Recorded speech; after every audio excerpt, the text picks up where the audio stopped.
Les jeux, c'est le summum de la compétition, c'est le rêve ultime de tout sportif. Donc vraiment ravi d'y être sélectionné et maintenant envie d'y briller aussi, quoi. Maintenant au jeu, j'ai rien à perdre et juste aller chercher une médaille, aller gagner quelque chose.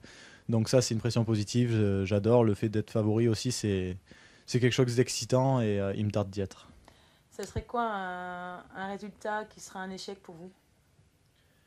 Je sais pas si on peut parler de place pour l'échec. Je pense que ce que j'ai pas envie qu'il se passe, c'est que à la fin de ma semaine olympique, j'ai des regrets. Voilà, ça, ce serait un échec. Maintenant, si je me fais battre par plus fort que moi, bah, c'est le jeu, c'est le sport, et s'il y a rien à regretter, je serai heureux quand même. Je reste concentré sur ma première semaine où je suis pas sûr de voir vraiment les Jeux Olympiques. Je pense que ce sera vraiment piscine et ma chambre, repos maximum. Et ensuite, la deuxième semaine, j'aurai la chance de pouvoir aller voir d'autres événements, de côtoyer les grands sportifs. Je crois que les Jeux Olympiques, ce qui change vraiment par rapport aux championnats du monde ou aux championnats d'Europe en natation, c'est qu'il y a tous les autres sports. Donc on a la chance de côtoyer des athlètes, des judokas, des lutteurs, enfin tous les sports. Et ça, c'est vraiment une chance de pouvoir côtoyer les meilleurs dans chaque discipline. Est-ce qu'il vaut mieux être champion olympique ou battre un record du monde? Champion olympique, clairement. C'est le summum, vraiment? Oui, après, c'est vrai qu'être recordman du monde aussi, c'est une belle aventure. J'espère un jour connaître cette joie.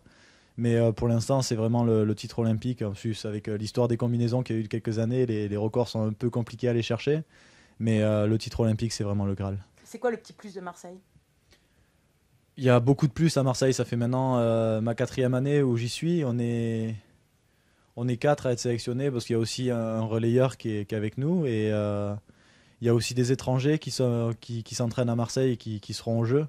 Je crois qu'on est une équipe, une vraie équipe, quoi. On s'entraîne ensemble, mais pas seulement. On vit ensemble, on se respecte énormément, on s'entraide. Et c'est la force de ce club dans beaucoup d'autres clubs que j'ai vus.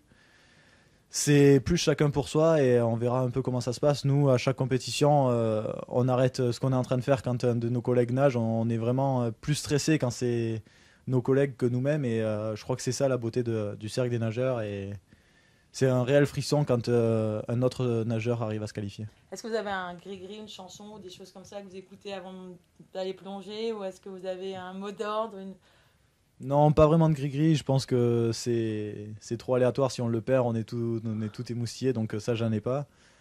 J'aime bien quelques petites routines avant de plonger dans l'eau. Je fais un peu le dauphin et certains disent. Donc ça, je me sens mieux après dans l'eau. Mais sinon, j'essaye de pas trop avoir de routine, d'être le plus nature possible, quoi.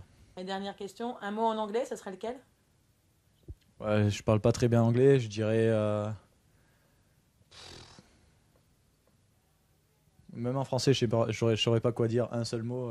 Gold? Moti- ouais, c'est sûr, celui-là, ce serait magique, mais plaisir, je dirais.